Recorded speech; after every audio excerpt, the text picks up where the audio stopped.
Welcome to Point of View. My name's Callum Taylor, and as always, I'm joined by the handsome one, Mr. Fraser Doig. Salmon.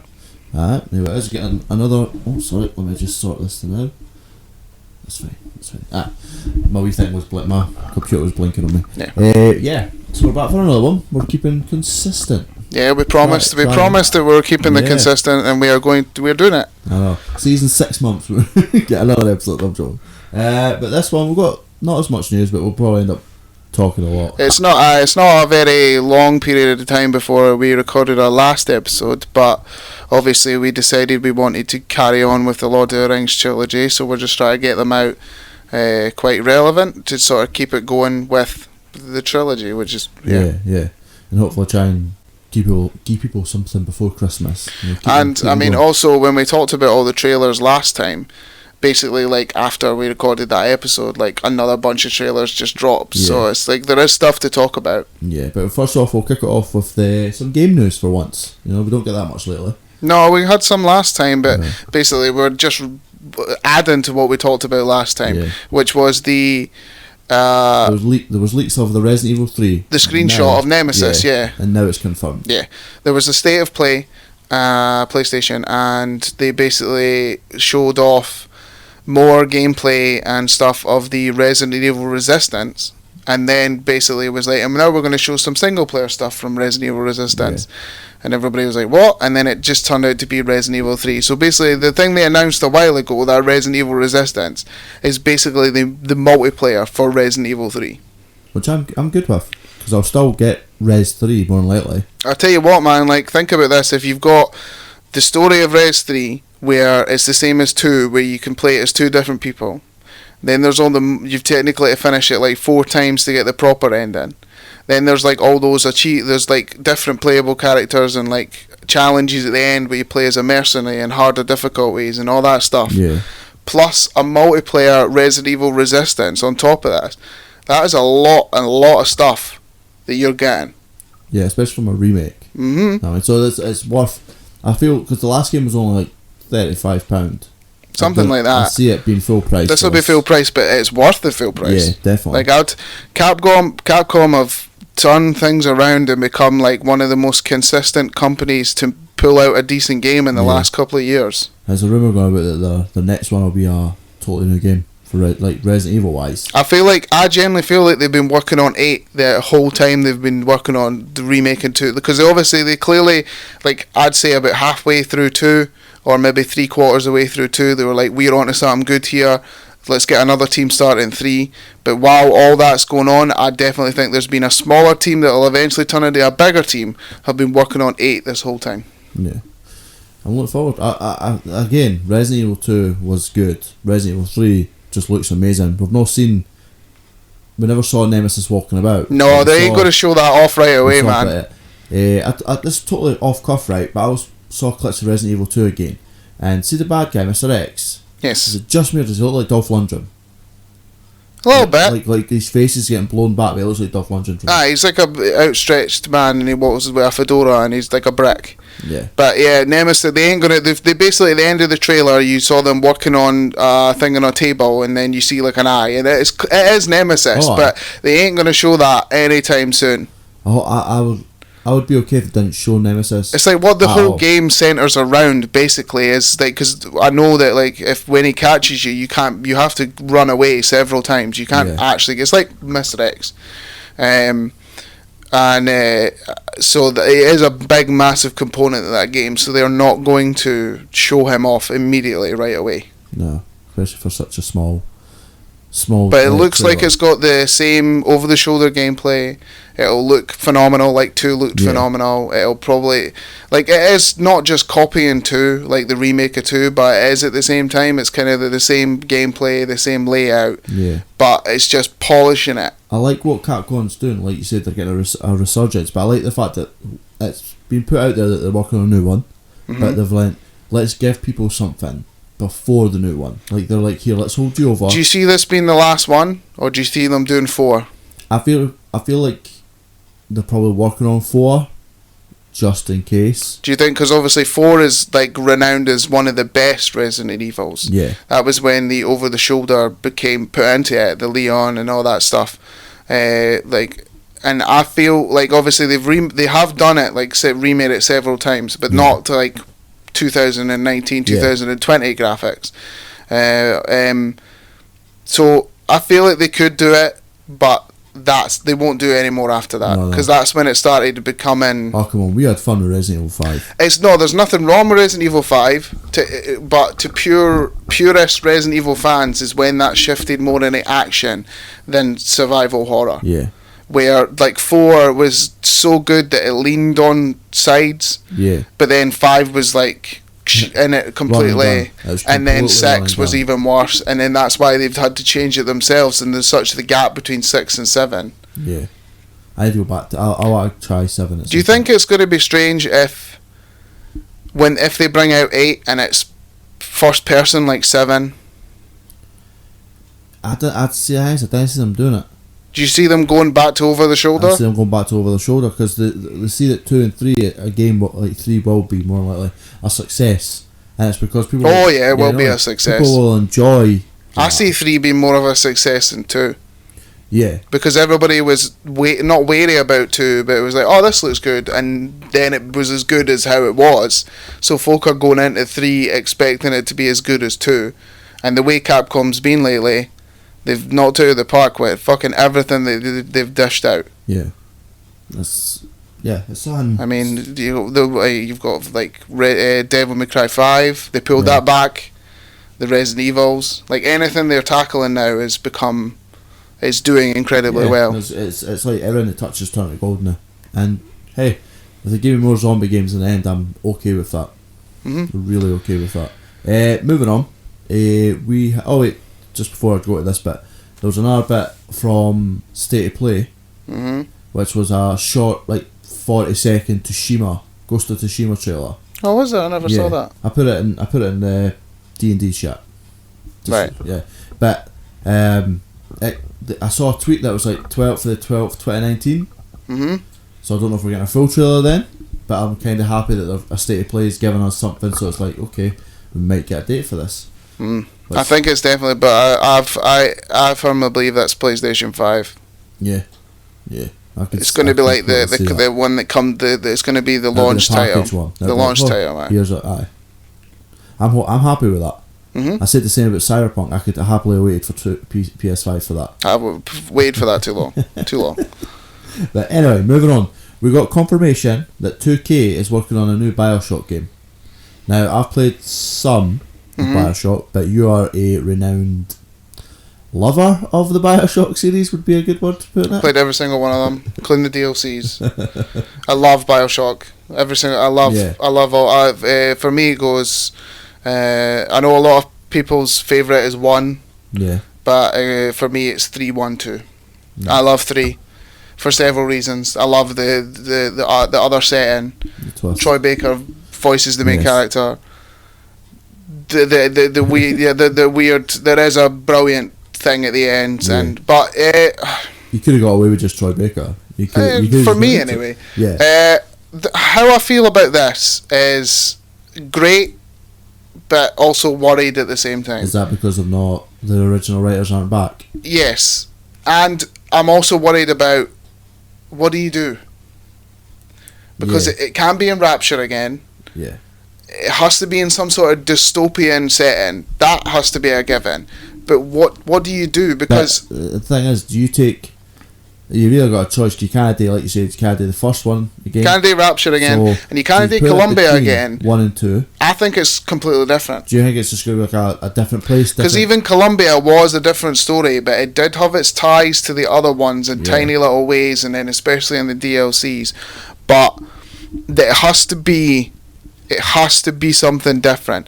They obviously have to include a dystopian setting. Yes. There has to be a lighthouse.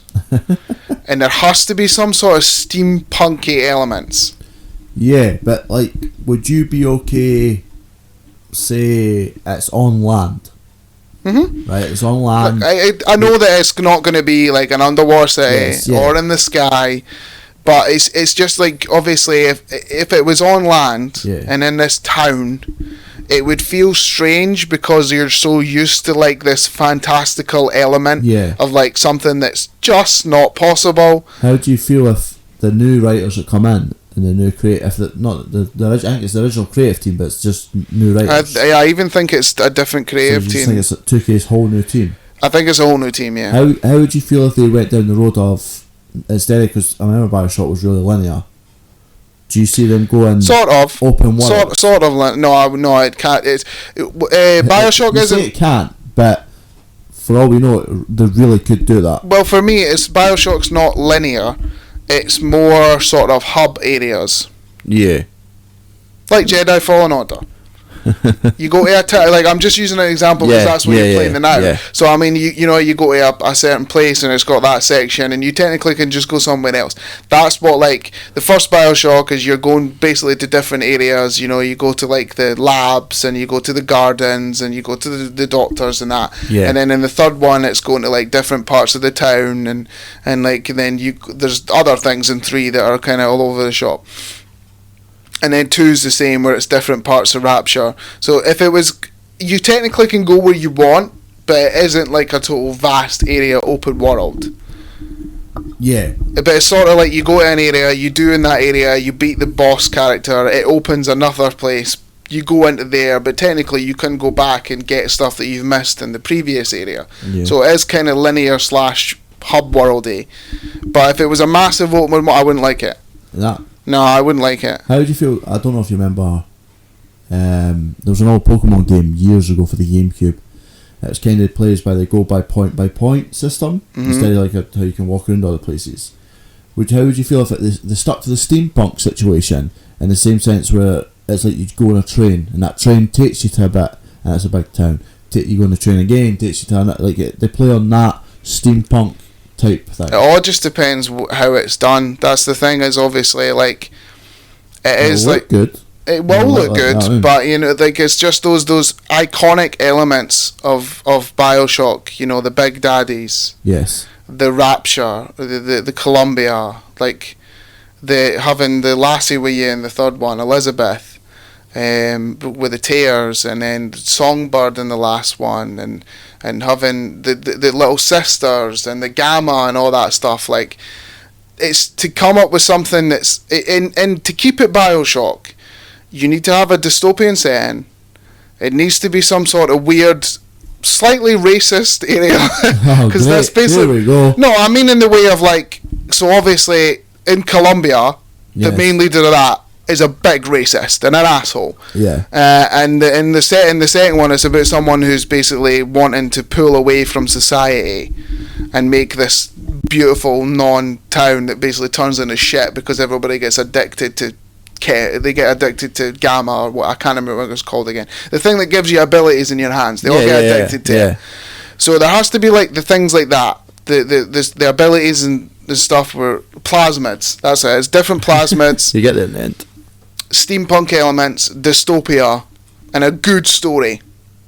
Because the second one's probably got the worst story, but the element of the first one with the Would You Kindly, which is probably one of the most iconic things in video game history, and even the third one with, you know, Booker and Comstock and Elizabeth and the Tears and all that stuff.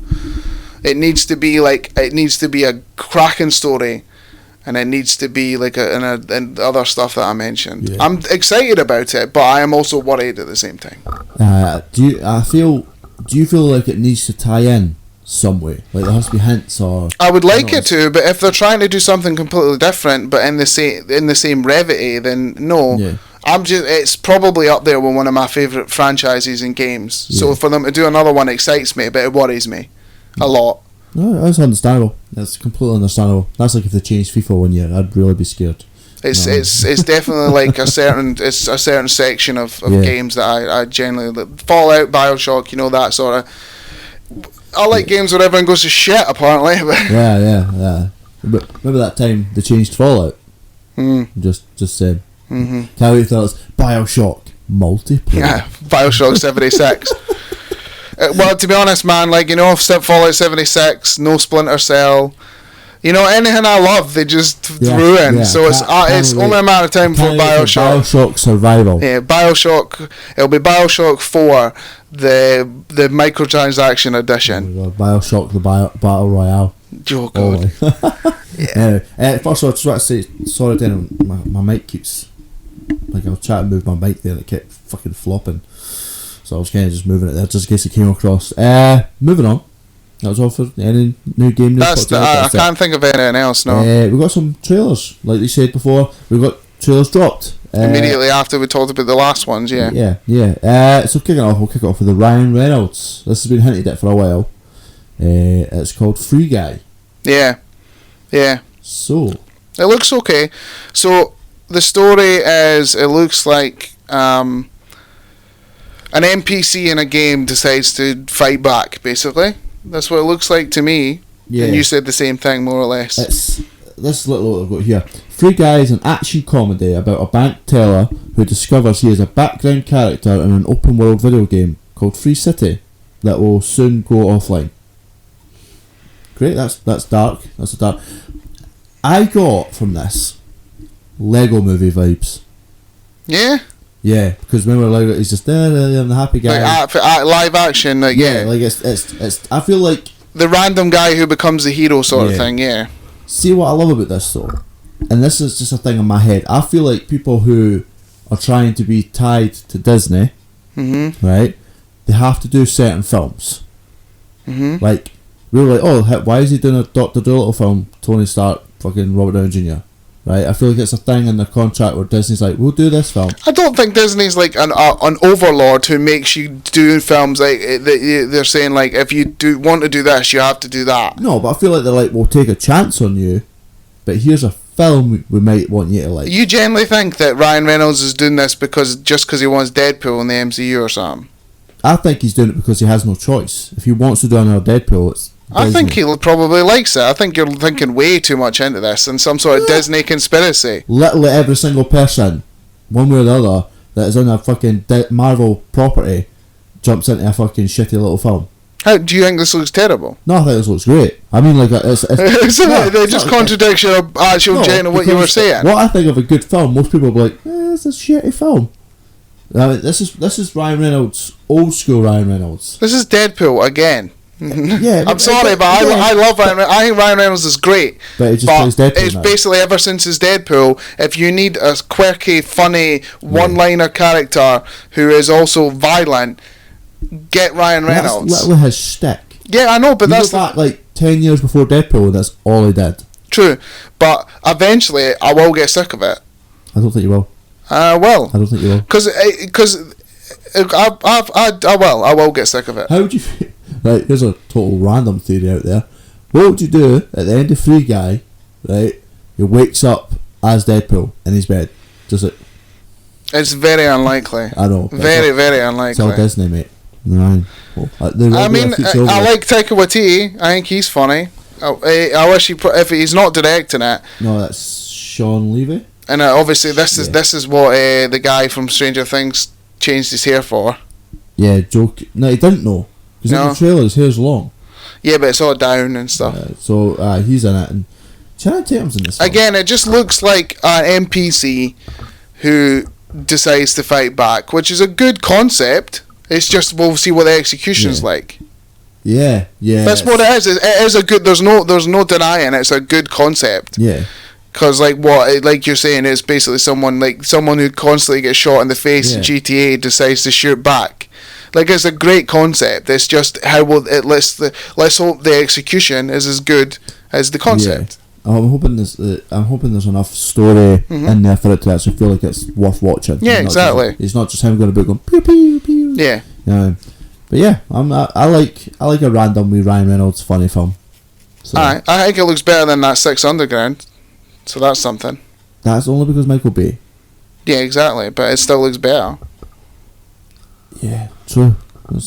But that's also, again, just because it's Michael Bay. No, but I mean, Ryan Reynolds is just playing Deadpool. I don't think it's as much there, but it's most because it's tied to literally every time he does something explosive in the trailer, he's like, "Oh my god, I can't believe we're doing this." It's like, okay. I'm waiting for a serious role from him. It will come eventually. Okay, one of these days, that'll be it. He'll enter into it, and just went, meh, they enter the Marvel Universe and he'll go fucking super serious. No, I feel like a complete change. Yeah. Now, moving on to sequel. Yeah, sequel. Ghostbusters Afterlife. Yeah, it is a sequel. It's technically Ghostbusters 3. And I also love how they completely skip past the lassies. Yeah, they never. Because it's not. Because the reason why that is because this movie is set in the original Ghostbusters canon, where the lassies one is literally just is like a different sort of thing. Yeah. How do you think about this? For the little bit we got, looks too serious. You think? Doesn't look. Ghostbusters is meant to be slightly scary, wacky, yes, funny, and then a bit serious. This looks really serious, and not there's no laughs, and it might be a bit scary, but there's no laughs. It's Ghostbusters is meant to be at least funny. That's why everybody, basically every person in the actual Ghostbusters is some sort of comedian who wear like Dan Aykroyd is a comedian. Bill Murphy is a comedian. Like Ramis, they're all comedians. Like the original. They're all in it. Well, Harry Ramis isn't, because he's dead. Well, his bloodline's in it. Yeah, that's they clearly play the children of him, or the grandkids of him, because he's the one that unfortunately couldn't come back. Yeah, because obviously, But I'm looking forward to it. I think they're going to show us serious for the first trailer, and I think because you've got no offense, but you've got Paul Rudd in it. So there's gonna, but it's just, the trailer makes it look too serious. All right. Do you think it's hanging that green? Oh, Slimer. Slimer. Yeah, Slimer. That's definitely Slimer. I don't know how I feel about it, right? Because obviously, Ghostbusters worked because it was in a big city. Mm-hmm. This one, it's just kind of in a countryside. It's in a countryside, and the place shakes every day. It might expand. Oh, aye, maybe the second one they'll go back to New York.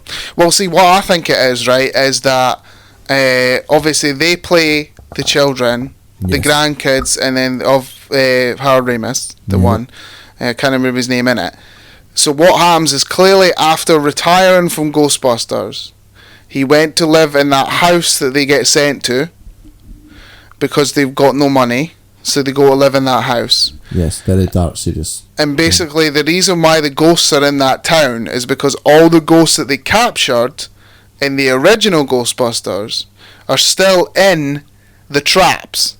And he clearly took his equipment to that house and they escaped the traps. And that's why they're in the countryside. Yeah. I like... to be fair, I feel like they're really spot on with the description. That's how it's going to go. But I like the fact that the Ghostbusters are renowned. Well, no, I like the fact that a lot of folk didn't have a fucking clue what they're talking about unless you're like a fanatic or you're old enough to remember. Because Paul Rudd is clearly slightly remembers and is a fanatic, where the rest of the kids are like, the fuck are you talking about? Who are the Ghostbusters? Yeah. Which is basically like if you went to a kid nowadays, where I feel like my dad's generation remembers the Ghostbusters very fondly. Yeah. Our generation knows what it is, but it didn't come out in the cinemas. Like 5 years, I asked my kid what's Ghostbusters, they're like I think obviously some folk might know because of the Lassie film, but if that never came out and you went to kids nowadays and said what are the Ghostbusters, they'd be like, oh, my dad likes that. Like, they wouldn't think now that, and that's what I think it is, where it's clearly like the folk who know the Ghostbusters were alive or fanatics, and then the rest of the folk are just like, the fuck is it? What's this pish? Yeah. Ghosts aren't real. I'm looking forward to it. Like, I'm quite looking forward to it, and it's a nice wee film.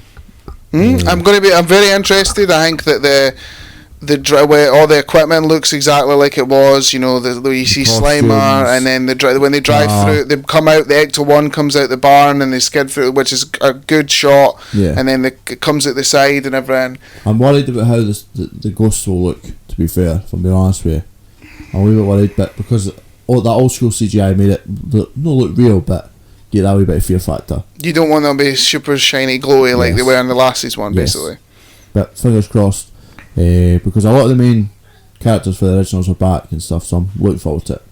Okay. So, moving on to the last bit of news. It was hinted at a bit for a while, but we finally got a Wonder Woman 1984 trailer. Yeah, it got pushed back for a while. This was technically meant to come out this month. Yeah. And it got pushed back into 2020. So I mean, it looks good. Oh yes. Yes. Do you want me to take the story for this one? What I think it's going to be? Because I've got a few things. But if you want, yeah. I mean, the trailer looks pretty good. I mean, I only really have one main question about it. Okay. Which is, what is Kristen Wiig going to look like? Well, Kristen Wiig.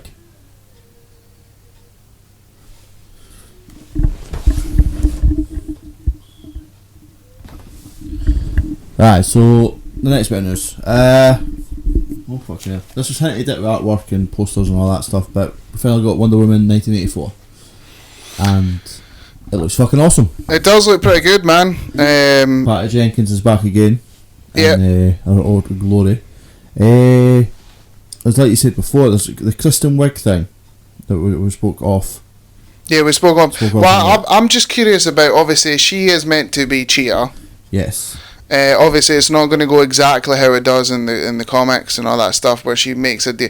It looks like she's some form of scientist. Yes. She clearly is obviously friends with him and slightly jealous and stuff like that. But is she going to look like... I think they'll go full body... One of the cats from that musical. Besides looking shit, yes. Do you think they're going to go full Cheetah? Yeah, why not? Why not? I want them to go full Cheetah. I'm just curious about how she's going to look. They'll go full fangs and change her face. They're not Think so? They're not going to go, here's a cat body, we'll leave a human face on it though. Yeah, I'm not sure how they're going to do it, but I kind of feel like I wanted them to do Cheetah. I just think that obviously they're not giving it away in the trailer. Thank fuck. I can see it happening in like trailer 2, but I really hope they don't. It looks, obviously the bad guy looks like the Mandalorian himself. Yes. Pedro Pascal. Who is the 80s businessman kind of guy. Maxwell Lord. Yeah, I know. About him? No, I know absolutely shit all about him. I'll hit you up with a story, right? Maxwell Lord he's got mind control abilities on a small scale. So I feel he is going to try to take control of Wonder Woman and make it look like she's the bad guy or bad woman, which in case she ends up getting attacked by normal forces. That's why in the trailer you see her fighting normal guards and stuff like that, and then just make people in suits. Right. Okay. And also I feel like he's going to instill fear in the government with it, because see how in the trailer he's got that crystal. Yeah. There's a comic book, right, where he has that stone and he literally controls the whole of the Justice League. So I feel like it's going to amplify. See how Charles Xavier sits on it, Cerebro, and amplifies his powers. That's what he's going to do. And control her. Yes. And see how this trailer revealed to us that Steve Trevor is back. Yeah, we knew about that for photos ages ago, yeah. I don't think he's actually there. I do not think he's actually alive. I think Maxwell Lord has gotten into her head and has made it so she sees him from time to time. So when everybody else is about, she's just mental and just talking to herself? Yeah. And nobody questions it? Why would you? Some of the things that... Alright, well, when he gives her the watch and say the watch is there and he's not, how do you explain that? She got the watch off him before. No, but it's an old watch. She gives him a new watch in the trailer. It could easily be all mind control. Okay, it's an interesting concept. It could easily be, because I think he just was in space. That makes no sense. The thing blew up. Aye, but he was in space. He's a normal person. Mm-hmm. Who just. I don't think he's a normal person anymore. What? So he's like a Green Lantern or something? No, I don't think he's a Green Lantern, which is a rumour. But I do not think that's true. God, no. But why? It makes no sense. I think it makes no sense, but he'd be a good Green Lantern. Yes, I think he would be a Green Lantern that no one's. I think he got lost in space. I do. I think he got lost in space, like Help Will Robinson, lost in space. I just don't. And the reason why he doesn't know anything is because he's been away in space. I just feel like he's some. I'm so glad that they didn't go down that. Hi, I'm Steve Trevor's grandson. Trevor. Could be. Because they talk to each other in the trailer, and he's kind of like, oh. But the fact that he can't remember everything, the fact that he can't remember. What's that? That's a trash can. Oh, okay. The fact that he can't remember everything makes me think he's been away somewhere, and if it's either in some sort of dimension or space, I'm going space. You're going he doesn't exist. I think he's just a figment of our imagination. How? But okay. They're not leaning in enough with Maxwell's powers. I don't think he's going to have mind. It doesn't look like he's got mind control powers at all. How's a person meant to look? They would at least that Charles Xavier puts his hands to his head. No, they would at least show it in. Yeah, well, I mean that's how you do it. Do you know? They would at least show it in the. You double tap your fingers, Wunagi style. You would at least think they would show it in the trailer. Why?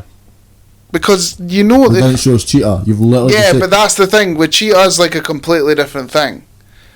Yeah, but we've had this discussion before where evil characters have used their abilities in trailers and we're like, oh, that sucks. Where Maxwell Lord, he's just like, I'm a businessman. If you think he's got a bit. To me, he's got a bit of Lex Luthor about him. Yeah. Where he's just really smart, but he's also an asshole. He could be both things and have technically slightly telekinesis powers. Yeah. It's interesting. I mean, as long as the finale isn't a big CGI mess, then I'm fine. In the trailer, she's swinging from lightning bolts. Yes, but she's not. That's not CGI mess. That looks not bad. I honestly thought you were going to say that is not CGI. I'm like, that. No, of course it's CGI.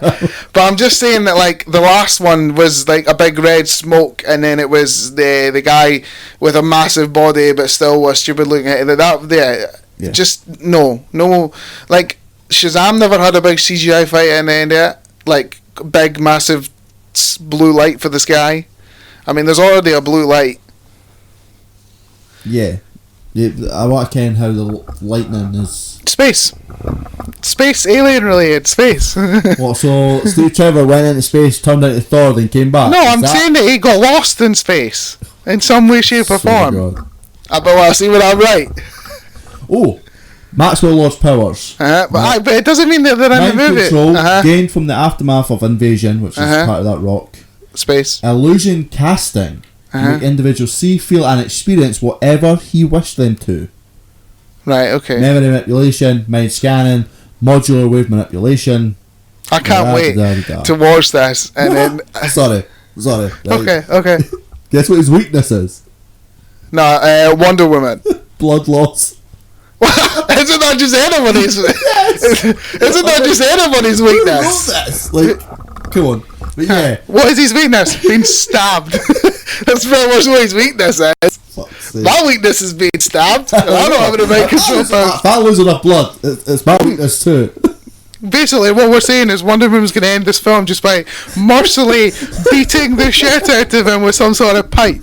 I'm saying I can't wait for him to come back, and then she's like, "What happened?" Then he just goes like, "Space," and then I'm like, "Ha!" Because he's like, "What are you gonna do?" He's like, "I was stuck in ice." So like, scientists found me and defrosted. If he's not there at all, like in his like what they still touch each other, like because if it's are we talking like Mysterio level of illusions? Well, it's not an illusion. It's she believes it's real. Yeah, but that's what I mean. But if in the sense where how Spider-Man Far From Home, he literally believed all the stuff that was there. But he could touch it and it was something else. So how does it work for her? I don't know how it works, but it's just I feel like she's believed. Like see people on films and TV shows where they're being disillusioned and all that stuff that have been used with their powers, and they reach out and they're touching. They think they're still touching, but they're just touching fresh air. So their hand will stop on her face. They think they're touching, but it's really them just stopping mid-air. I think it's going to be like that. Okay, that's fair enough. I think. Should we talk about the gold suit with the wings? We can talk about the chicken suit. Where did she get it from? Does her mum just like partial force it over to her? I know that you're probably not going to like my answer. Oh, here we go. I'm going to go with space. It's fucking space. I bet it's space. It looks space related. Okay, what it is? Things and stuff. Do you think that the stuff where she's doing stuff on a what is a planet called again, or town, or it's an island. It's an island. That was scary. Yeah. Do you think they're flashbacks? Because she can't go back there. She's not allowed to go back. It's not the fact she's not allowed. It's she can't go back. There's no way. So they're clearly flashbacks. Yeah, but she's also got a ship. But she can't go back. I know, but she has a ship. But it looks like a child one of her. I guess. No, I mean Steve Trevor bit. She's on a ship, like a flying ship, like a.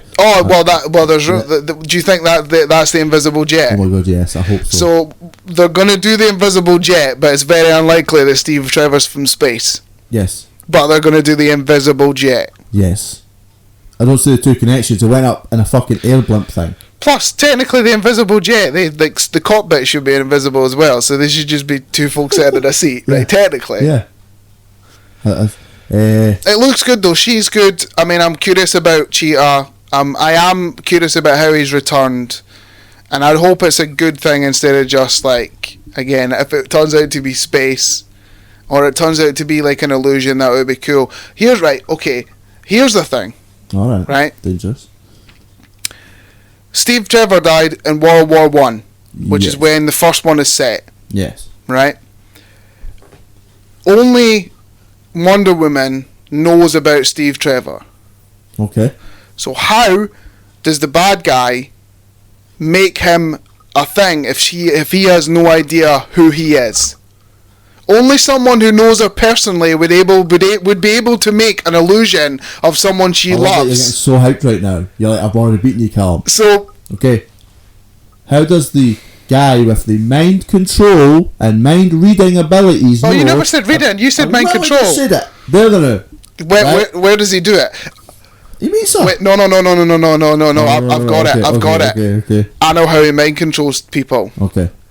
The TV channel, the news channels. The thing where it's like you believe. Yep, it's all like subliminal. Yeah, definitely. I think you might have nailed this. Actually, through the TV and that's how he uses mind. Yeah. And to amplify it, he uses the crystal through the TV. Like Arnon Zoloff would do with in Marvel sort of situations and that. Yeah. Yeah. We've nailed that. Yeah. Nailed that. I hope it's for space, just to be completely different. But, you know, We've nailed that. I feel like Completely. you might have got that right there. Okay. Yeah. Okay. If this turns out to be true, Warner Brothers. no one's going to pick this up. Like, Yeah. We called that. Yeah, People, but exactly. It doesn't matter. Yeah, We called it. Exactly. All right. Well, I mean, that's a good bit of news to end on. Nope.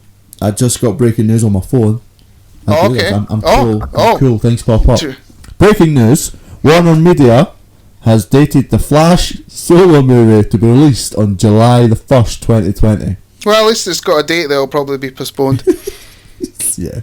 It popped up there. I was like, I'm just going to do it. I'm going to see how he reacts. Right. But that's been the news portion of our busy conversation. Wonder Woman, as always, we've seen was going to take a bit of a discussion turn, because it's more something we love more than Freak Night. But anyway, moving on to our... Well, the only reason it lasted a while is because you come up with that theory that's going to happen. does make sense, apart from it's for space.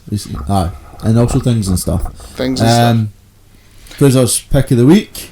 So yeah, we decided to move on with the trilogy because you set up the Fellowship of the Ring, and there's, the plan wasn't always to do the next one. No. But After talking about the first one. Yeah, it's more or less like we're not going to do the next one. So, I mean, you have to ask me what the story. Yeah. Since you picked Fraser. Yeah. What's the story? Well, thank you for keeping to the rules of the podcast. Yeah. Also, you just don't want me to do it. It's a continuation for the first one. Okay. No, basically it is the story of the Fellowship all being separate and having different tasks, which is basically Merry and Pippin dealing with Isengard and the Ents. Yes. Sam and Frodo trying to make their way to Mordor still, and pick up a companion. Yeah, and Aragorn, Legolas, and Gimli helping out Gondor. Yeah. Not Gondor, Rohan. Sorry, Yeah, Gondor's the next. Gondor's the next one. Yeah. Rohan's this one. Like the last city you see is Gondor. The big white place is the next one. This one's Rohan. Like Gondor's like the capital. Okay. This one's Rohan. Sweet. So, I mean, we may as well start with the beginning. Obviously, we talked about the set. We talked about how that in the first one it's got the Gladriel explaining about the rings, and then the third one it's Smeagol related. And I couldn't remember what was at the start of this one. And there's not as much as there is in the other two, in my opinion. It's I like what it did though, because as it was going through the mountain, it kind of gave you a wee flashback on the people talking. Mm-hmm. And then obviously we got Gandalf's big moment, which I completely forgot about. Completely forgot. I knew about I forgot that was at the start, but obviously being an older film, and some of the CG is good, but when he's riding that Balrog, it looks pretty bad. Yeah, because it also looks bigger than the Balrog sometimes. It looks pretty bad. Yeah, but it doesn't last that long, so I forgive it. Yeah. Still liked it though. I like they got like a badass, because like I said in the last episode, I feel like besides two old men pushing each other over, they didn't really do anything. When obviously Gandalf the White appears, and he sort of explains exactly what happened, it's better in that situation. Yeah. I like how the fact he's a badass. And it gave me some real fucking let's see what happens when he comes back type shit, which we obviously saw coming. What was after that? It basically starts at the beginning. It cuts straight to Sam and Frodo.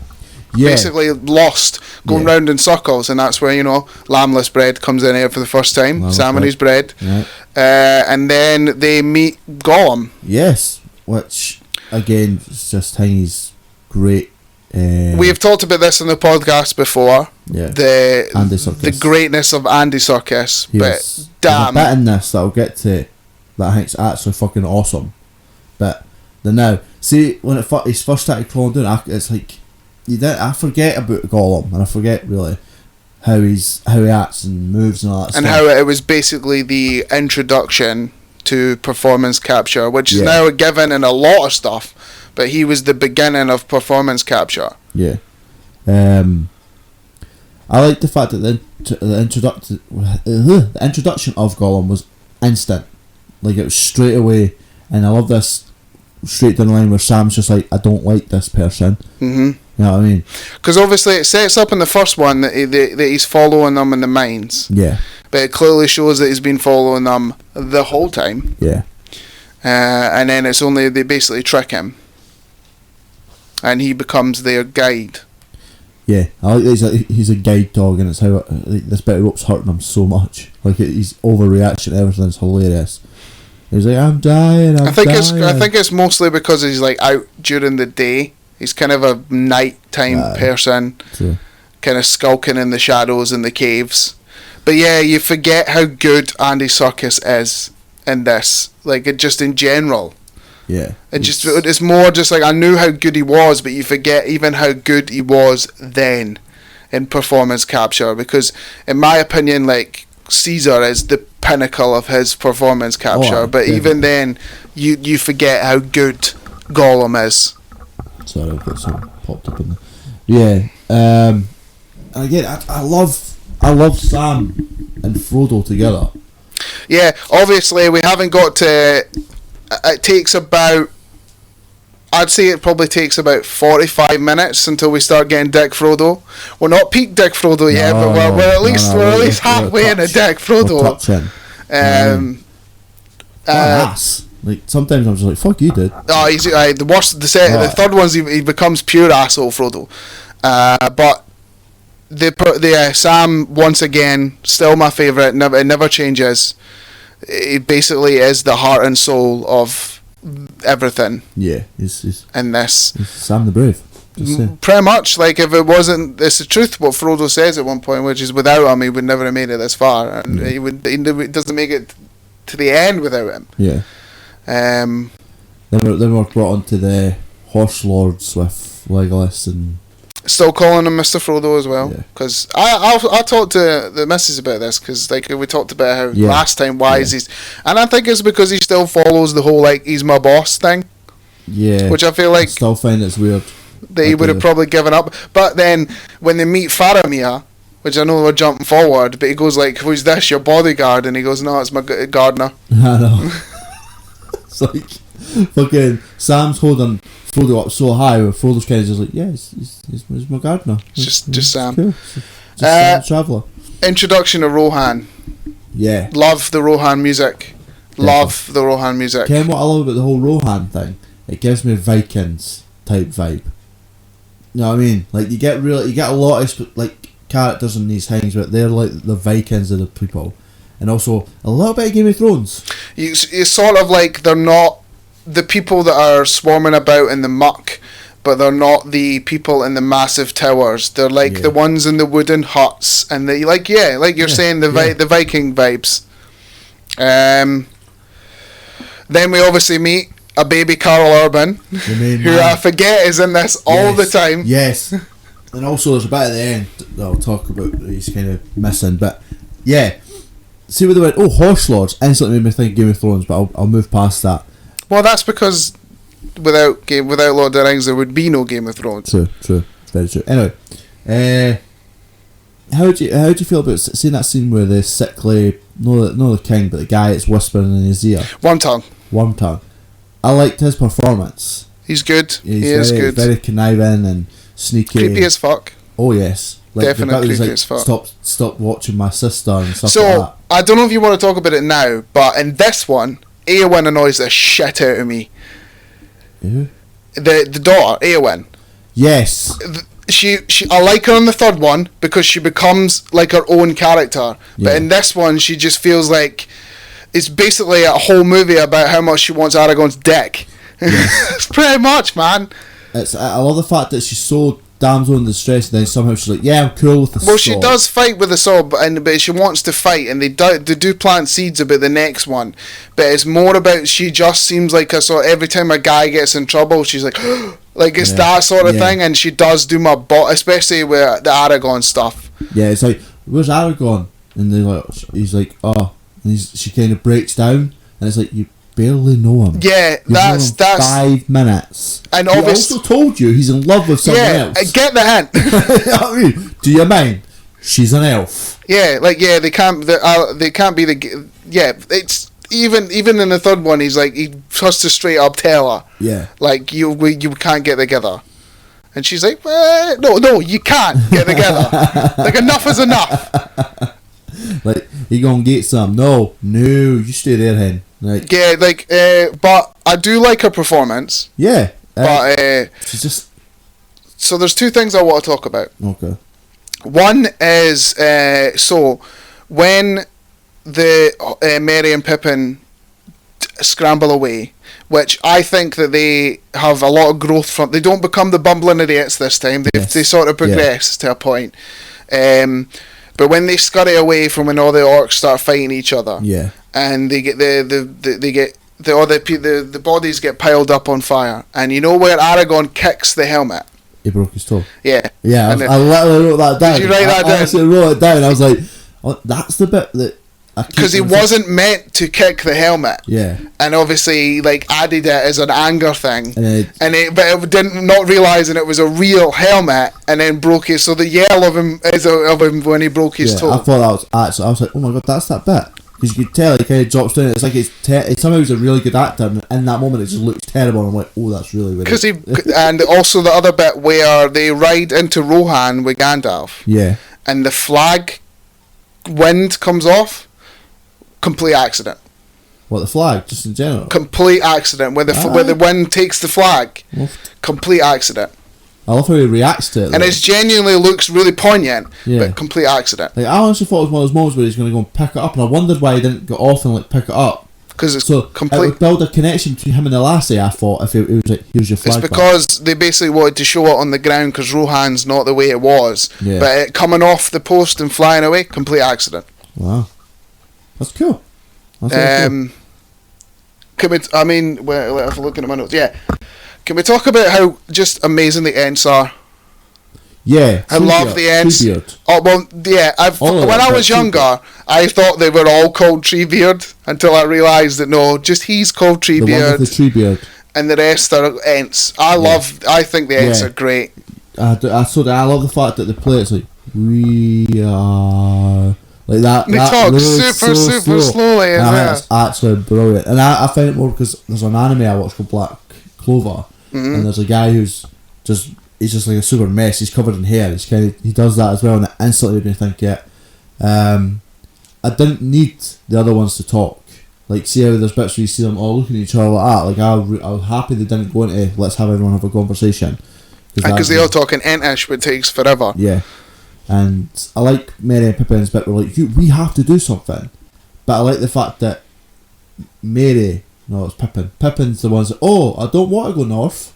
He's the one that convinces them to go, which is the, another thing that became a meme, which is the whole, like, the closer we are to danger, the further we are from harm. Yeah. That sort of thing. It makes them walk through Isengard, but we'll get there. Yeah. Swamps? Yeah, that's the next bit. The swamp with the dead people in it. The people water. Yeah. I think it's called. I don't know. It's another thing they don't explain. It's kind of just like all Gollum says is you kind of, if you stare in, you fall in. Yeah. Another excuse of Frodo being a moron. Yeah, you've literally been told, do not look in. Some of the things I can forgive him with the power of the ring, but that's just being an idiot. Yeah, like for what strange, like Sam can understand Gollum and actually follow him when he hates him. Where Frodo's kind of like, water, prairie, falling. Yeah, he's an idiot, but it's basically just to show what happens if you fall in the water. What do you think of that scene though? Like when he's under? It looks good, but the dead people in the third one look better. Yeah. Was that the army? Yes. Yeah. Okay. Yes. That looks good. Right, this is right. So, Gollum had the ring a long time ago, right? Yes. So it kept him alive, same as how it's kept Bilbo alive, and Bilbo was in his hundreds. Yeah. 150 or something like that. And then he's had it for that long. Yeah. Well, he got it when he was in his, like, whatever.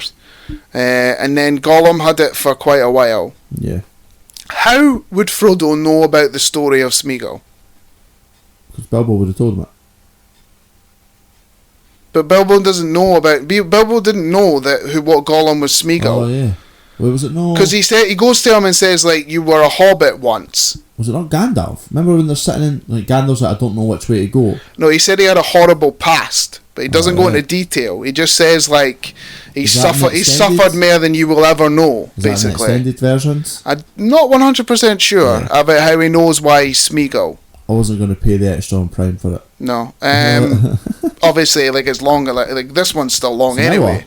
So it adds on an extra hour. Is it an hour? Yeah, because it's $2.55 normal, and you get the next $3.55. And the last one adds even longer. Yeah. But I do like it when he finds, because Gollum changes. It's only when he feels like he's got fucked over that he changes again. That's the bit that I love. Where he's having the conversation with himself and convinces him to go away. Yeah. His other half to go away. Yeah, I hate you, mate. Like that. I love it. I love how the camera does it in a way where it's like he's switching from personality to personality. I'm really curious if that was all, if he did one side and then did the other, or if it was shot like he did half and then half and then half and then half. I honestly feel like it was straight. I think he had two cameras in front of him and he just kind of went like that between. It'd be very curious to see how, because again, Andy Serkis, the man is phenomenal. Yeah. To be fair, the bit I really want to see early on where Gollum fights Sam and he's like holding on to him and he's biting him. I would love to see that without the CGI. Were they all just shuffling that? Yeah, where like Andy Serkis just jumping on Sam. I think it's the first one he was there on set, second one he was there on set, and then third one was no, I think he was there on set the whole time, actually. I think he does it all. But then he had to do it again in a studio. Yeah. So he did it on set and then did it again in studio as well. Yeah. Because Andy Serkis is a genius of a man. Yeah. How do you feel about the King and the Wizard bit?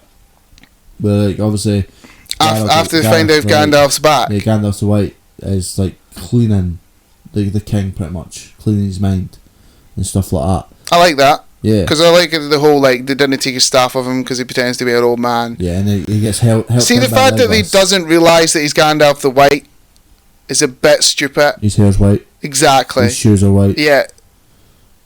But then again, his mind is poisoned, and he's got Saruman in it. Yeah. So I understand that. I'm quite glad we've got hardly any Saruman, to be honest with you. Christopher Lee's just old. He was old at that point. Obviously, he's not longer with us. But when I was watching, my father walked through, and he was kind of like, Star Wars. Just walked away when he saw. I was like, okay, yeah, I know, but nice input. What was that? Yeah, that's where obviously we got the how do you feel about when the king becomes young, like him in general? Yeah, I liked it. Like I even liked the CGI wasn't bad for it. No, I'm talking about his performance in general from when he becomes young.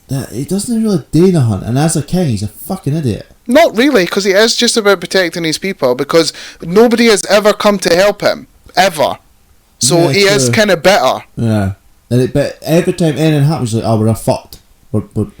But they are kind of fucked. Nah, they're gonna ride it. They're kind of fucked. Gonna ride it. Like but they don't do that to the end. Yeah, but most of the time they're like, yeah, we're fucked because I accidentally banished the only people that the only but that's because let's move on for that to that bit, which I called the Battle of the Riders, because the king's side were on the horses, and then those people. Are we up to that point yet? No, we've still got.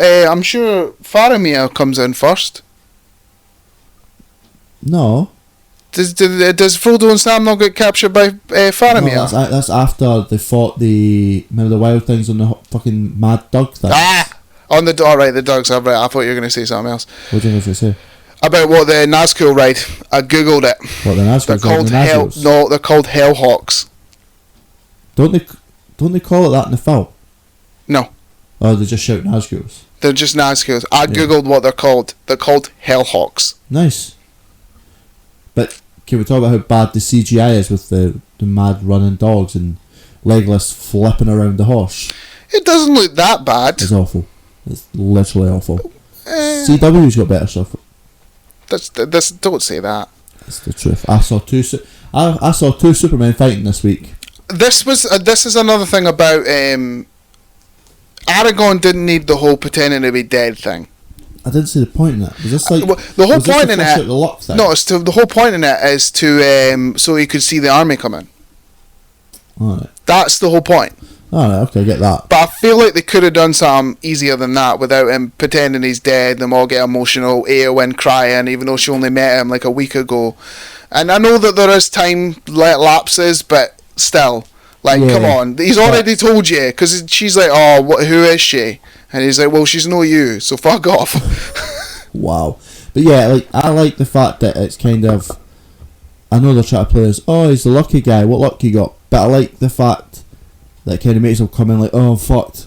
Like, it never cleans up. He's always covered in blood. Yeah, definitely. He never does the whole, I'm a big, massive action hero. And even when they're getting ready for Helm's Deep, and Legolas is like, we have to just leave. Yeah. And he's like, they're going to die. And he's like, well, I'll die with them then. Yeah. Like, it's not a big giving up. And then Legolas apologises, and then all his elf pals turn up. How do you feel when that bit happened, and the elves turned up? It made sense. It made sense because obviously Gladriel was like, should we help them? Yeah. Should we not help them? It's like, yes, fucking help them. I thought he turned up. Who he turns up in the next one and gives him the sword. Oh, right, okay. Right. Because I was like, see when they started marching in, I don't know what it is, but I was like, they're fucking cool. They're fucking cool. Yeah, I love the battle scene in the third one more, but Helm's Deep is a cracking ass sequence altogether. So good. Take away Legolas's skateboarding abilities. I don't mind that bit. I don't mind it either. It's cool as fuck. I like obviously that's where the competition between Gimli and Legolas start. Right. I'll skip back a bit. Because mind how in the first episode we did this, we like that the fact that over time they're starting to like each other. Yeah. I like the fact that when the riders threaten Gimli, Legolas is like, you'll die first before anything happens to him.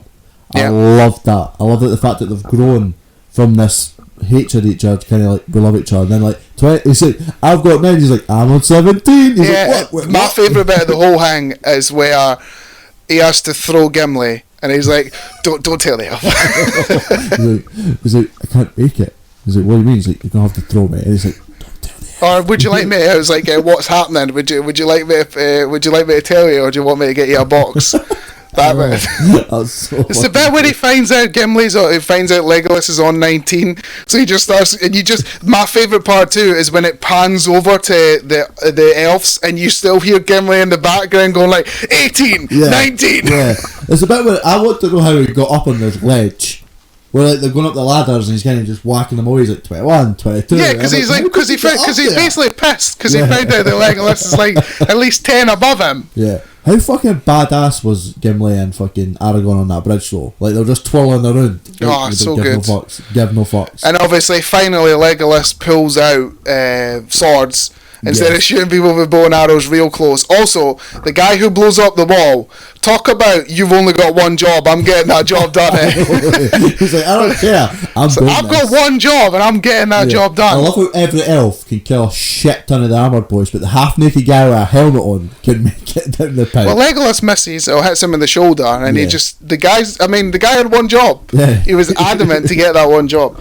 I feel like by this point we have to talk about Faramir, because I feel like Faramir has turned up at this point. Yeah, but he's grabbed. They took down the horse and the people army that's joining Sauron. Yes, the first time you see the elephants. Yeah. I like that scene. It wasn't too CGI bad. No, the elephant stuff in the third one's much better. Yeah. But Faramir's a dick. Yes. Until the next one, until the end, and then the next one, he becomes like one of the most sympathetic characters in the whole films. Yeah. But he is a helmet in this, and that's because like most folk. I mean, you see who their dad is. At this point, you don't really know, but you understand why he's like this from seeing all the rest of them, because his dad's a piece of shit. And obviously said about like how they treated them, because Boromir's the same way. Yeah. About as soon as he finds out about the ring or whatever. Yeah. It's funny. Then Frodo starts turning on the dick. We're into half dick Frodo by this point. I like the fact that it impacts Frodo when he finds out that he's dead. Like he's kind of like, wait, what? What are you talking about? Yeah, because he didn't know. Because the last he saw of him was him trying to take the ring, and he never knew about his hero's death or anything. No, that's why he was like, aye. No wonder he died. He went mad and stuff like this. Like he tried to kill him and all that. Which is a great moment by Sam. Which is like, do you not see what's happening? It's killing him. Do you not know? I honestly thought like they started sharing the ring per bin. Did they not do that?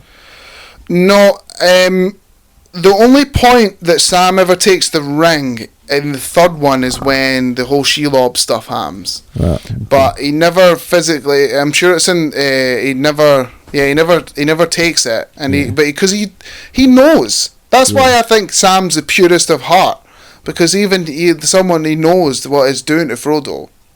Also, why don't they just put the ring in a bag? Why does he have to have it around his neck? Because again, it's the ring itself. Yeah, but and you see it in the third one. Like there's marks how much it weighs down. Yeah.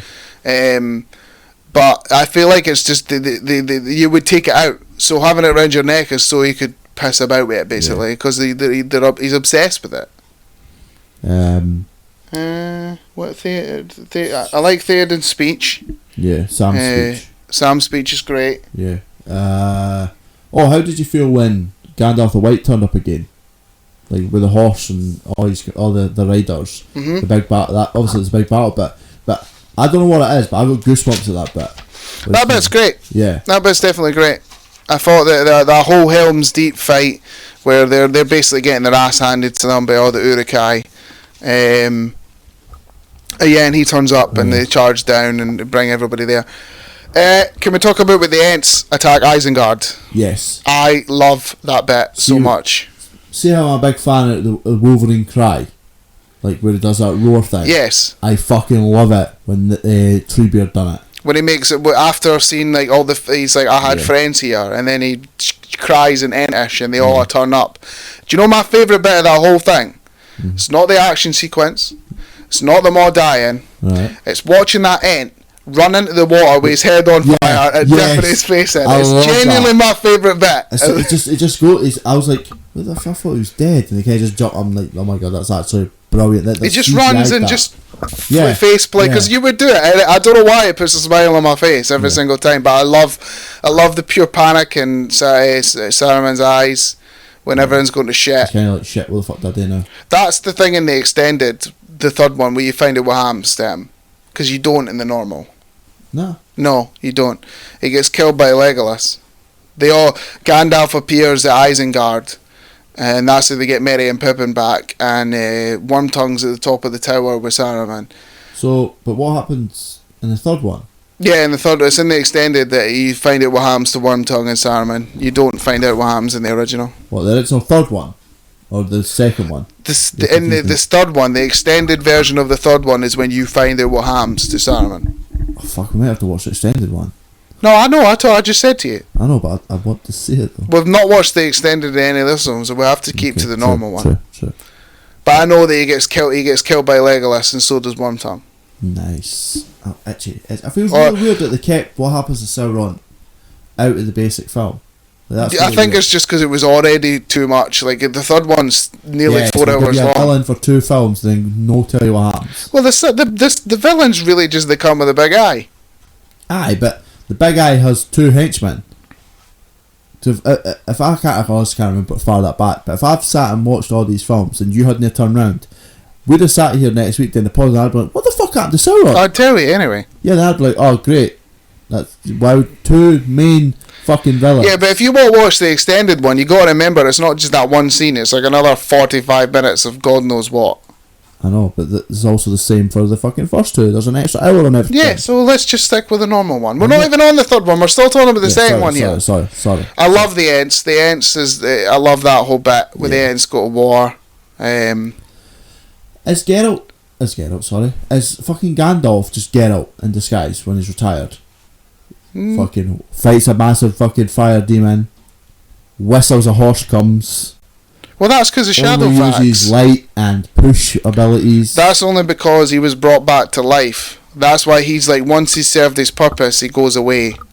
Same as the whole... we'll get there in the third one. Like Witcher 2 and then turns up as Witcher 3. I love the way that... I do like the way that it changes Frodo. Yeah. He is an asshole. Yes. And obviously, again, the person who's riding the Hellhawk... It must be the same one from the third one. Yeah, it has to be. It has to be the same one, right? Yeah, I feel so.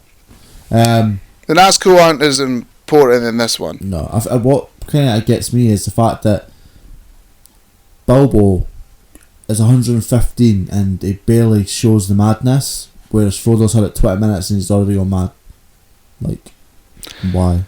I think it's because the reason why it is that they say in the first one that it was dormant for ages, and it's only when Sauron comes back when it starts becoming real heavy to hold it. Yeah. Because it's basically like dragging him along. You know, like it's sort of like the ring wants to, because you see it when they go to the Mordor the first time. You know, before they go another way. Yeah. And Gollum's like, he wants it. It wants to go to him, and so on and so forth.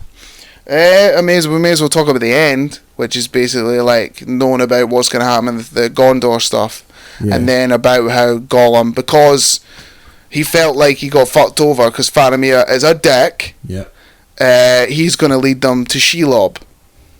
Yeah. AKA the big fucking spider. Yeah, the bird that's in the games. The second game. The big spider. Yeah, big spider bird. She takes... In the games, she's quite a big fucking character. Not the Lord of the Rings proper games, but those ones, the hack and slash ones, what the fuck is it called? The newer ones. What is it? Shadow War? Shadow War. Yeah. There's Shelob in that? Yeah, she's the second one. But yeah, like, I'm not afraid of spiders, so I'm okay for that bit. I'm gonna wait. Yeah, just like you get a phone call. Fraser, I can't sleep. What are we giving it out of 5? Because are you giving this 5 like you did the Fellowship? Because for me, this is my least favourite. It's still a cracking ass film, but if I put it in all 3 of them, it is the one that sits in the bottom because I feel like it's a filler. It's not. Some of it's a filler. Some of it feels like a set-up movie. There is still the payoff for Helm's Deep. I feel like a lot of the stuff with Frodo is basically like once they get Gollum, it's kind of filler. Yeah. And the stuff with Merry and Pippin, the Ents and the Isengard is important. Yeah. But it is basically like, guess what's coming. Yeah, I'm gonna get a 4 but only because of the bad CGI, which really annoyed me. I'll go 4 as well. I do think it is my least favourite, but it is also a cracking ass film. Oh, aye. I can live with it. I can live with the bad CG, but Eowyn annoys the shit out of me in this one. Yeah. Not the third one. I feel like she pulls it back completely. And again with the filler stuff. Wait, Eowyn, yeah. She's the elf. No. Yeah. I'm sure Liv Tyler's character's Eowyn. No, Eowyn is the daughter. Aye, the elf king. No, the daughter of the king of Rohan. Oh, that's Arwen. Arwen is the female elf. Close enough. That's not like one was called Steve and the other one's called Eowyn. They're pretty similar. They're right there. Yeah. Okay. Yeah. We can talk about how she basically wants to turn mortal in the third one, because it's kind of a build up from this one. Yeah. And then it sort of lays into the next one. Yeah. But Eowyn needs to let it go. She needs to just let it go. It's not going to harm. Who does she end up with in the end of the third one? Is it Faramir or is it Carl Urban? Carl Urban, that's her brother. No, it isn't her brother. It's her fucking brother. It isn't. I thought it was, but I was told because in the film he says, that stop staring at my sister. I think it's just because he's like best. I don't know. Maybe it isn't Carl Urban. I think it's Faramir, is it not? Yeah. Whoever she ends up with he's got to be like, come on, man, discount. Discount like who she really loves. Yeah. Like discount Aragorn. You're gonna be in bed later on. Aragorn, what? Yeah, like it's. I'm sure it's Faramir. Yeah, because who is a dick in this, but definitely you can't have them having incest in this series. No, yeah. No. But yeah, I'd give it a 4. Still think Game of Thrones is better. Well, I mean that's because it's a TV series. It's that, yeah. So there's more to it. I was going to say, because Lord of the Rings is a TV series. Hey. I really feel like it will show us more. Do you think the Lord of the Rings TV series is going to be like good? Yes.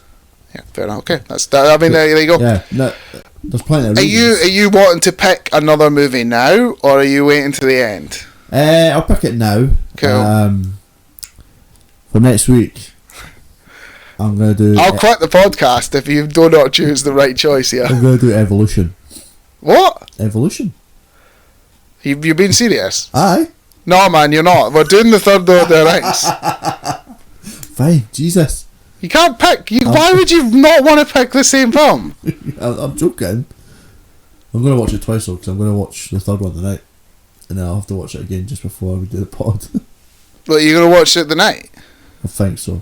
Yeah. Well, yeah, right. So now, yeah, the official next one is going to be. I love how red you went. Just because, like, especially being someone watched like. It was coming. Yeah, but you have to just clarify it. Yeah. Okay. Yes, it is Lord of the Rings. I mean, the only thing I'll ask you now. What's the? It's the third one. Yeah, what's it called? Return of the King. I thought so, but I didn't know what I'd be gay, so I was going to say Return of the Jedi. But anyway. I mean, it's close enough, apart from one's not. Yeah. Let's take Arwen and Erwin all again. So, I mean, the only thing I'll ask you, and I know it's not going to be a lot because there's not been much time between episodes, but what have you done lately? Because I have not very much. Arrowverse Crisis. Infinite Crisis. Is it good? Yes. Did you cry like a little bitch? Yes. Cool, I just wanted to get that on. I just wanted to get that on record. Fucking know I did. I just wanted to get that on record. Bellend. Like, I wish I could go into it with spoilers, but I didn't want to. I just wanted to get that on record. You're an actual arsehole. Yeah. Arsehole. But also I finished the first half season of New Amsterdam. When the third one comes out, I'll let you free reign. You can talk about it as much as you want. The Crisis, when the last one comes out. There's 5. There's 5? Yeah. You've got Arrow, Flash, Supergirl, Batwoman and Legends of Tomorrow. There's fucking 5, Jesus Christ. Aye. Fucking man. And he died, and he died in the first one. Fuck you, dude. Fuck you. What? Why are you going to play a brother? That's a spoiler for people. Is it? Yeah. Well, obviously. Well, it's no. I said he dies. I didn't specify who, did I? I didn't specify who. Everybody's like, well, we know Supergirl's not dying. You know, the first. Yeah, it's one of the many Supermen that die. The many. Aye. What a fucking letdown. What is it? Like, no, is the whole thing a letdown? You know who I'm? No, you know who I'm talking. Apart from when you saw through the try to watch it through the tears, try to like wipe it away. The second episode, right? We're introduced to Smallville, which is the Smallville. Yeah, right. What a fucking waste of time. Not in a suit. Not a suit. Does he not? No powers. No, he gave his powers up for a kid. He got to punch Lex Luthor, which was funny enough. That's not a spoiler. In that. Yeah. But it's not played by the. No, it's played by the guy for 2.5 Men. That guy. So another. Really, that's a disappointment. That is a disappointment. That is a real disappointment. But Brandon Routh, though, aka Superman Returns. What a show! Like, just his performance is awesome. Does one of them go evil? Like. Yeah. Which one? Brandon Routh. Now he goes red. He goes Crimson Superman. Yeah, but it's a whole thing. But obviously it can't be how the comics do it. No, but it's good. It's good. He's like, but he's massive. Like remember in Superman Returns, he was a big guy still, but this one is like fucking huge. Well, I'm glad you're enjoying it. Yeah, anyway. You still cried. What have you done lately, Fraser? Fuck all. I mean, not very much. I've been playing Pokemon. I started Detroit Become Human because it's one of those games that I did a bit of, but I wanted to do it. Like, I wanted to finish it properly, so I've done about half of it. I've been playing Pokemon, just relaxing in that. I don't think I've done anything TV wise. I started watching The Confession Killer, which is the Henry Lucas thing on Netflix, documentary. Apart from that, nothing. I haven't really. I've been working. There's so little time between these episodes. We're kind of like not done much. What I want to ask before we finish this off: have you done any more of Jedi? Yes. No. This isn't confusing. It is. You either played it or you didn't. It is, because I'm trying to remember. But yeah, I've done some more stuff. Yeah. Where are you now? I am on shit. Can't remember the name. It's a weird planet. It's back on the planet of the crash site. Is that Zorf? Is that no? Zepho. I'm back there because I went onto the ship before I went to Dashimir, and the wee gecko guy or Greco or Grease or whatever the fuck his name is was like, wasn't there a giant ship that landed on Zorfo? And I'm like, well, yeah, I've been there the whole time. I've been there before, and he's kind of like, maybe there's stuff we could search. I'm like, fuck. I never did that. I was just like, nah. Front flips, man. Front flips. Just front flips all the time. I'm like, yeah, you're going down a set of stairs. I don't care. I'm going to front flip down these stairs. So as long as you lost your temper yet? Yeah. When I came up against, I got last time we spoke about it, I think I got kidnapped, remember, by the bounty hunters. Yes. That was an actual. What about the end? Did you make it like when you escaped? You have to go through the waves. Yeah. Did you get your ass handed to you? Yeah. But because every time I loaded in, I was in a battle. You can't change anything. So I just had to leave it. So you just had to power through. Just had to power through. After that, bounty hunters can attack you at any point. Yeah. Yeah, I realised that because sometimes see how you. It's really funny when they attack you near a cliff. And they will be like, I'm the strongest bounty hunter, and you just go, and they just go like off a cliff. That's really funny. It's also the paratroopers. Purge troopers. Purge troopers. They're like swinging their purple stuff, and they're like, we're going to get you, and you're like, pew. But then there's times that they're not near a cliff, and they beat the shit out of you. Yeah. Also, the Ninth Sister is a dick. Which is the big fucker. Yeah. She starts spinning her blade. I'm like, oh, you fought the Ninth Sister? Oh, how did you get on with that? I didn't realise you'd been bossed the territory yet. Took me a fucking ages. Did you turn the difficulty down? No. Proud of you, man. Put the pad down. Went outside for an hour. I'm proud of you. You're not on the hardest boss yet, but I'm proud of you. Mate, I was like, see what I could do this. 1-on-1, one single blade. When she put 2 out, did you take your 2 out and got your ass kicked? Yes. Same. Instantly regretted it. So did I, man. When she pulled her out, like a double lightsaber out, I was like, you can do that. So can I. I know. Got my ass handed to me. I felt so badass until that moment. And it's like, you do it, and I'm like, yeah, I can get her. And I remember you saying to me, double blades are pointless against big people. And I'm like, nah, I like it. And you're like, oh, cool. And then I came against her, I was like, nope, not doing it. And there's times I'd hold square, because I've got that move. If you hold square, if you're a single, it turns into a double. I'm like this. I don't want to do that again. Can we not do that? The bit that she kept fucking me with is, you know, when she pulls out the double and she charges at you. Yeah, like when it's spinning. Or just her running at just you. when she runs at you, and it's like a fine out amount of like dodge territory. Yes. The reason I managed to keep beating her is by slowing her down. Yes. That's the way I slowed and then I'd roll to the side every time. How many times did you get hit when you're trying to heal for her? All the time. I hate it. I'm so happy I have 7. You got fuck 7 me, man. stamps. I generally had. Mate, I've got a new outfit. You've now spoke to me about that. Yeah, you have an outfit. 2, and I've got the orange outfit, and you're like, because you only told me you had the 2 that I had. I don't know what I did. I guess I just. I got it on the. I meant how you see when you're climbing up the branches towards the giant shy bird. Yeah. Shider bird or whatever. See how you climb Which is a up? cool bit. Yeah, and it looks like there's a wee ledge to the side, and there's a monkey sitting. You can actually jump off onto that ledge, go beside the monkey, turn around, and there's a box, and that's where I got it. Huh. I see. That's the thing. I don't know what weird. I guess I never just explored as much. Yeah. I don't know. I felt like I wasn't trying to bash through it, but I mean, it doesn't really make a difference. No, it's all cosmetic. To be honest. Yeah, it's all cosmetic. I mean, it didn't make the bosses any easier. I wish it did. Look at my pink shirt that I've got on right now. So, have you been told to go back to Dagamere yet? That's where I'm going next. That's where you're going next. Yeah. Okay. It'll be fun. Well, some of it is fun. But when you go to Dagamere, and then you have to go away, and then you have to go back to Dagamere, that's when you have to fight the toughest guy. When you went to get the double lightsaber, did an old man talk to you? Yeah, he stopped me and he was like, I'm a traveller. Cool. I'm guessing he's the bad dude. He's one of the bad dudes. Nice. So it's 2 creepy old dudes probably going to come and get me. No, it's more to do with the fact that the one that I'm telling you about, this really, really, really hard boss, it's him. Alright. See, there's times in it, I know we're going along, we'll hang this up in a minute, but like, my character going along, and every time I hit an echo, it's like, oh, there was a Padawan here. Oh, the Padawan survived. Oh, the Padawan, and I'm like, am I going to find a Padawan? It's just lore. It's just lore. It's just lore, man. Damn. Also, we're getting a photo mode this week. I'm done. I'm done with it, but yeah. It's a beautiful game. Yeah, it definitely is. I can't wait for you to fight that boss and lose your temper even more. But I didn't realise you'd fought the 9th sister. Yeah, that was fun. Who sucks. Yeah. Does she come back? No, you've beat her. She doesn't come back. You killed her.